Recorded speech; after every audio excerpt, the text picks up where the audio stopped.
gente está aqui para mais um MielomaCast e hoje o tema é autotransplante de medula óssea. Vamos falar o nome direito, vai. Quimioterapia em altas doses com resgate de células tronco. E para falar nesse assunto tão importante, e a gente vai focar muito hoje sobre esse procedimento no norte do Brasil, é um super prazer estar recebendo aqui o Dr. João Saraiva. Dr. João Saraiva, obrigada por ter aceitado o nosso convite. Obrigado, o prazer é todo meu, Cris. Obrigado a toda a equipe da IMF. A gente sabe, a gente acompanha a jornada do paciente com mieloma múltiplo, entende o papel de vocês em tornar esse caminho tão complexo cada vez mais fácil. Então, muito obrigado, prazer enorme estar aqui. Doutor João, você atende em Belém do Pará, é isso? Isso, deixa eu me apresentar. Meu nome é João Saraiva, tenho 33 anos, né? Então me formei em Belém do Pará, vim para São Paulo para fazer as especialidades, fiz residência médica, clínica médica na Escola Paulista de Medicina, hematologia na USP e por fim passei um ano focado em transplantes de medula óssea no Hospital Israelita Albert Einstein, lá com a equipe do Dr. Nelson Ramestilak. Logo após, voltei para Belém já com o plano de montar o transplante autólogo lá de medula. Só que eu voltei em 2020, em março de 2020, no auge da pandemia, no auge da primeira onda, do primeiro pico. E é claro que todo aquele plano inicial que já estava todo montado há 5 anos, tive que deixar ali em segundo plano. Foquei, trabalhei na Covid, trabalhei como podia trabalhar naquela situação. E depois, conforme as coisas foram caminhando, a gente voltou a startar esse processo. Mas olha que interessante, né? Você falou de desenvolver lá, aplicar o transplante. Então não era no Brasil inteiro, né? Porque a gente acha que tem em todo lugar. Então, isso é muito curioso. O transplante no Brasil, ele já remonta à década de 70, 80, desde o Dr. Pasquini e outros grandes fundadores do transplante no Brasil. E, entretanto, a gente tem ali uma região norte que corresponde a mais ou menos 18 milhões de habitantes que até então era descoberta no procedimento. A gente chegou a ter um procedimento lá nos anos 2016, 2017 em Belém, equipe do Dr. Tiago, do Dr. Marcos, mas depois acabou sendo desativado, então toda aquela região não tinha transplante autólogo de medula óssea. Para onde ia o paciente, normalmente? Em geral, a jornada do paciente é diagnostica em Belém, trata em Belém e é encaminhado para centros vinculados ou ao plano de saúde ou ao SUS, principalmente no Nordeste, aqui agora de maneira mais significativa Natal ou São Paulo. Centros aqui, principalmente Beneficente Portuguesa, o Hospital C. Camargo, eram responsáveis por drenar grande parte desses pacientes. Então, olha o trabalho, né? Que a pessoa fazia o tratamento lá, daí vinha... Isso aí, Cris, correspondia a uma dor muito importante. Por quê? A gente sabe que o transplante não é só chegar, vir, fazer e vai embora. Então, fora a questão logística, a pessoa tinha que sair da sua casa, tinha a questão de custo associado, uma série de situações, porque depois do transplante a gente tem que ficar perto do local de origem. Então, isso por si só causava um estresse no paciente e um desperdício até de recurso financeiro, porque você tem que bancar passagem, bancar hospedagem. Então, uma série de situações que a gente identificou que, não só do ponto de vista científico, mas do ponto de vista de população, a gente precisava iniciar o transplante lá. Então, veja que é uma coisa que é um impacto que teve muito grande, né? Um impacto muito grande. Nós iniciamos os trabalhos, a gente sabe que transplante não é de uma hora para outra que a gente inicia. Então, fomos atrás das licenças, fomos atrás de tudo que era necessário ali nos idos de 2021, né? Logo quando a pandemia tinha arrefecido um pouquinho, a gente começou a caminhar. Até que culminou com a gente fazer o primeiro procedimento com transplante autólogo no serviço privado em 2022, em junho de 2022. E aí de lá para cá o serviço tem se desenvolvido bem. E aí não é só autólogo, né? Alogênico também, né? Obrigatoriamente, por legislação, eu devo iniciar com transplante autólogo isoladamente. Tá? Então, a gente começou em junho de 2022. Agora, em agosto de 2023, eu obtive a licença para fazer o transplante alogênico de medula óssea. Então, a gente já está preparando para início do ano que vem já iniciar esse procedimento, que é ainda mais complexo. Né? A gente sabe que realmente não é fácil. A boa notícia é que, apesar de a gente ter iniciado o processo no serviço privado, e nesse primeiro momento os pacientes SUS não serem atendidos, desde julho desse ano, também com um árduo processo aí que remonta a 2018, 2019, veio se desenrolando, capitaneado pelo Dr. Thiago Xavier, doutora Luciana. A nossa equipe lá do Hospital Filoiola também iniciou o procedimento pelo SUS. Então hoje, em Belém, a gente já consegue fazer transplante no privado e no público. E como é que é isso no impacto? Quer dizer, como é que é o acesso ao tratamento para as pessoas que moram na região norte do país? Então, agora a gente está começando a criar uma rede de conexões, então eu estou passando a receber pacientes do interior do Pará, de Santarém, de Marabá. Agora também estou recebendo pacientes de Manaus, outros estados da região norte, pessoal de Roraima, Rondônia também já entrou em contato, Amapá. Então, como é algo ainda recente, essa rede está sendo criada. Até então, lembrar que durante 20, 30, 40 anos, os pacientes eram todos direcionados aos centros do Sul e Sudeste e, eventualmente, alguns do Nordeste. É difícil, né? Porque tem família, acho que não é nem só o custo em si, mas porque a gente sabe que tem o tal do TFD, né? Que é o tratamento fora do domicílio. Mas o problema é que, gente, quem dá o TFD é a prefeitura, tá? Quando você tem que ir, você vai com alguma pessoa junto, mas é o que você falou, mesmo sendo um procedimento absolutamente seguro, a pessoa tem que ficar perto ali do hospital por um tempo, né? Não, então... sem dúvida alguma. E vamos lembrar que, em geral, Cris, o valor disponibilizado pelo TFD ele não é suficiente. São valores que estão bem ultrapassados, não são ajustados pela inflação. Então, em geral, a pessoa tem que desembolsar para acompanhar seu familiar, acompanhar seu ente querido no processo do transplante. Então, realmente, a gente está buscando solucionar uma dor aí do nosso sistema. Tirando a questão do transplante, você acha que, em termos de tratamento, né, o norte está bem servido? Tem hematologistas suficientes? A gente tem criado uma rede cada vez mais interessante, principalmente nas capitais como Belém, Manaus e outras, um ecossistema ali de profissionais bem capacitados e com bastante troca de informações, vários eventos a gente tem feito de maneira sucessiva. Então, a gente está criando cada vez mais essa capacidade de ser meio que autossuficiente nesse ponto, tanto de procedimento quimioterápico, tanto de procedimento em si. Recentemente, enquanto falo com você, eu acho que 2 dias atrás, a gente teve lá a primeira aplicação de bispecífico, a equipe do doutora Juliana Pelaio, um bispecífico para mieloma. Então, a gente tem cada vez mais tentado diminuir essa lacuna que a gente passou aí 20, 30 anos de atraso. Se tudo der certo, a nossa ideia é não deixar mais isso avançar dessa maneira e estreitar cada vez mais. Porque você olha, pega um país, tudo bem, vou comparar, não é para comparar, mas vou comparar. Os Estados Unidos é um país gigantesco, né? Mas você não vê tudo concentrado no mesmo lugar. Você vê que faculdade tem várias regiões, hospitais que tratam o câncer tem mais de um estado, né? E a gente vê que no Brasil fica sempre na região sudeste, né? Então isso sobrecarrega, lógico, o sistema. E eu acho que o que a gente vem vendo ao longo do tempo, me enrolei, é que existem muitos médicos que vão para os congressos, que estão atualizados. Eu acabei de perguntar para você vai estar no ESH, né? Congresso Americano de Hemato. Então, a gente precisa começar a mudar esse conceito, né? Porque as pessoas ligavam no MF e falavam assim, eu quero saber onde está o melhor médico em São Paulo, né? E não era, às vezes não é, né? Não é necessariamente só um lugar, né? Então, eu acho importante a gente começar a divulgar essa mudança de mindset, essa mudança, né? Quer dizer, que os centros estão se profissionalizando, os médicos estão aptos a tratar do mieloma fora de São Paulo, fora do Rio, fora dos grandes centros, né? Um ponto que a gente sempre coloca, Cris, é que ainda que a gente tenha uma equipe médica que está cada vez mais capacitando, como você bem pontuou, a gente, por algum tempo, não teve o acompanhamento de estrutura hospitalar, estrutura de equipe multi, andando nos mesmos passos.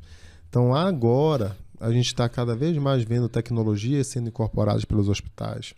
A forma de negociação junto aos planos de saúde, que é um outro problema nessas outras regiões, quando comparados com o Sul e Sudeste, a forma de abordagem é diferente. A própria equipe multi, que é quem passa, na realidade, a maior parte do tempo com o paciente, é o enfermeiro, é o técnico, e eles têm que estar bem treinados.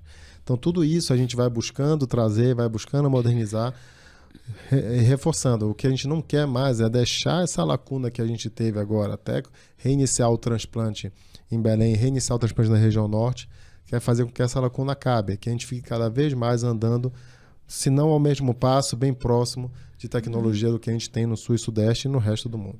E qual é o papel do autotransplante de medula para o mieloma? Apesar da gente ter tanta droga nova, qual é o papel do autotransplante? Eu sempre brinco que o autotransplante é um sobrevivente, né? Todo evento, IRA, ASH, todo evento, eles tentam desbancar o transplante, mas eles não conseguem. É uma brincadeira, ninguém quer desbancar o transplante, mas é claro que a gente tem que avançar em relação à terapêutica e saber se o que a gente faz hoje ainda é efetivo.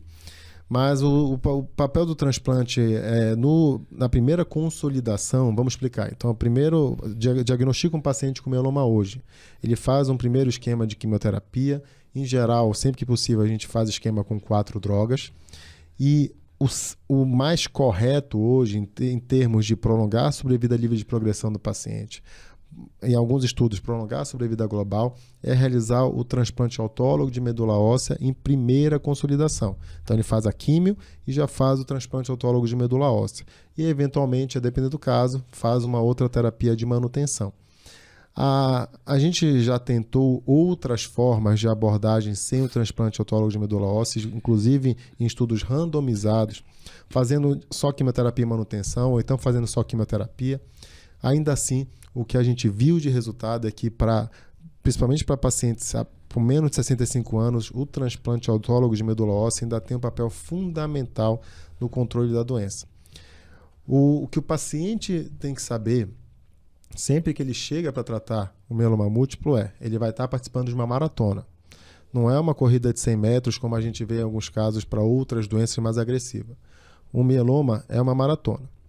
E conforme a gente vai avançando, essa maratona vai se tornando cada vez mais longa. Vamos lembrar, Cris, que até pouco tempo a gente dava aulas falando que a sobrevida global de um paciente com mieloma múltiplo era em torno de 50% em 5 anos.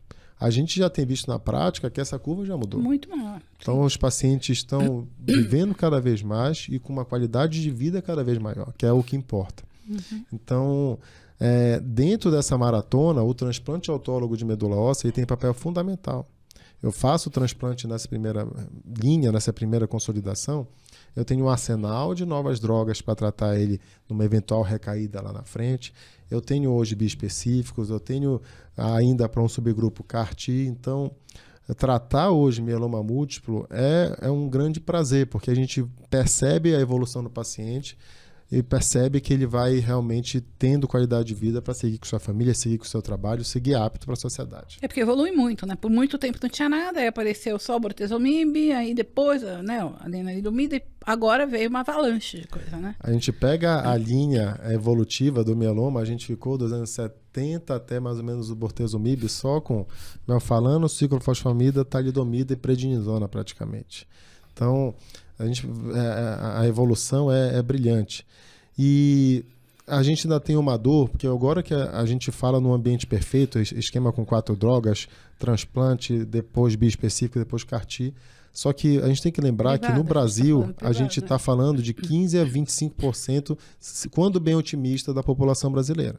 Então a gente tem um subgrupo aí de 75%, 80% que não vai ter acesso a isso. Um ou outro vai por via judicial conseguir alguma coisa, mas não vai ter acesso. E é por isso que nessa guerra, nessa corrida, o fato da gente ter conseguido também implementar o transplante autólogo de medula óssea via SUS é de fundamental importância ali para a nossa população da região norte. Porque é mais uma arma, já que mais para frente o número de drogas, o número de possibilidades é mais limitado. É verdade. É o que a gente falou, o grande desafio no Brasil é acesso, né? Seja acesso físico ao tratamento ou acesso às drogas, né? Então, o papel do transplante é importante. Você vê que mesmo lá fora o transplante continua, né? Tem muita gente que fala, agora tem um monte de droga, não precisa mais de transplante. Precisa, uma coisa não invalida a outra, né? Exato. Eu me lembro que, olha, quando a gente fala de mieloma, tudo anda muito rápido. Eu me lembro que em 2020, pela residência do Einstein, eu passei um mês no MD Anderson, no Texas, que é o principal centro de câncer do mundo hoje. E estavam cheios de trials abertos, eles falavam que o transplante ia sair de linha, que não ia mais ser realizado, etc, etc. 3 anos se passaram e a gente sabe que em relação à pesquisa, 3 anos é um tempo bem razoável e ainda assim o transplante todos os estudos, todos os congressos que a gente vai, ainda segue tendo seu papel. E é muito importante, Cris, ainda que daqui a 5 anos, porque a medicina é a ciência das verdades daquele dia, né? Do dia seguinte já muda. Ainda daqui a 2, 3, 4 anos, a gente vá no ESH e vem um esquema quimioterápico em que a gente realmente descarte, pô, agora não preciso mais transplantar. A gente sempre tem que ter o senso crítico de saber que provavelmente, voltando para a nossa questão de acesso, eu não vou poder utilizar aquele mesmo esquema e o transplante ainda vai ter a mesma posição de destaque no tratamento do mieloma múltiplo. Então, no Brasil, eu não vejo tão cedo, no horizonte aí, pelo menos de 5 anos, a gente deixando de transplantar, principalmente pensando no paciente SUS.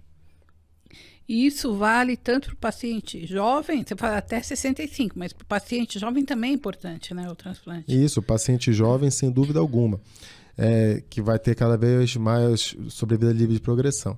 A gente sabe que a mediana de idade do diagnóstico do mieloma é em torno de 68 anos, mas a gente tem vários pacientes abaixo disso.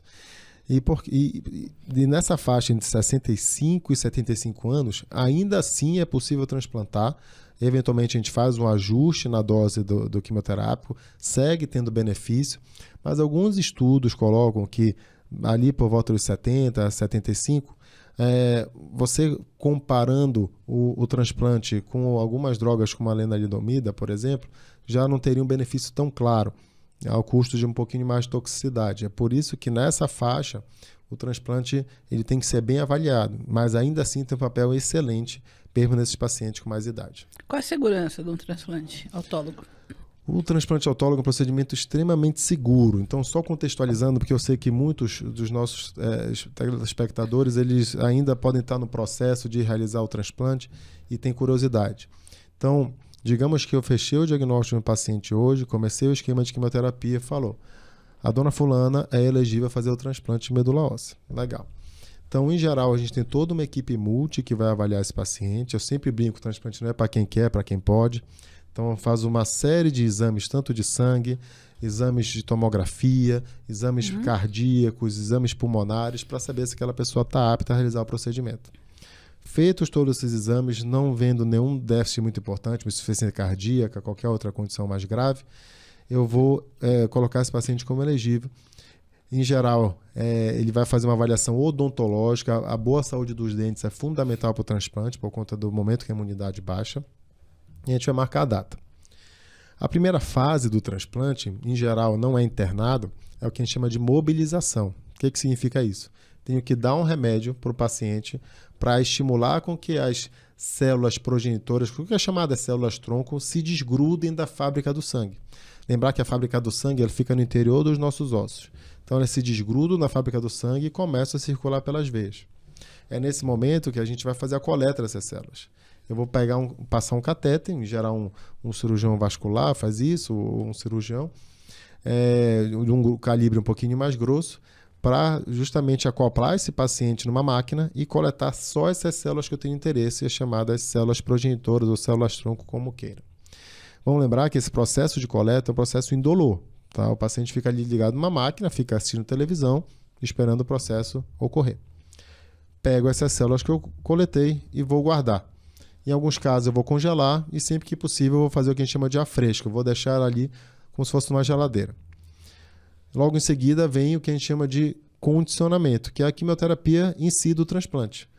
Quando a gente fala de mieloma múltiplo, a gente tem uma droga apenas, que é o padrão de condicionamento para o transplante, que é chamada melfalano. Então a gente vai fazer esse melfalano, é uma droga que corre super rápido, meia hora, 1 hora. Tem um processo que a gente deixa o paciente comendo gelo ou picolé, que é justamente para deixar a cavidade oral com uma temperatura menor para reduzir o impacto da droga. E ali é feita a quimioterapia. No dia seguinte, em geral, aquelas células que eu coletei anteriormente, eu trago de volta para o paciente, que é para ajudar ele a recuperar mais rápido. Nesse processo, Cris, entre eu fazer a quimioterapia e o paciente começar a ter o que a gente chama de pega da medula, é o que passam 10 a 14 dias em média. Então, nesse processo é quando o paciente precisa normalmente ficar internado, ele eventualmente vai fazer transfusão de sangue, plaquetas, porque o melfalano que eu fiz, ele vai destruir a fábrica do sangue. O objetivo é esse. destrói a fábrica do sangue, as células boas, mas destrói as células do mieloma, que são os plasmócitos. E aí, depois que eu volto essas células para o corpo do paciente, é como toda fábrica, ela não começa a funcionar em sua totalidade no primeiro dia de abertura. Tem um tempo de maturação, que são esses 10 dias.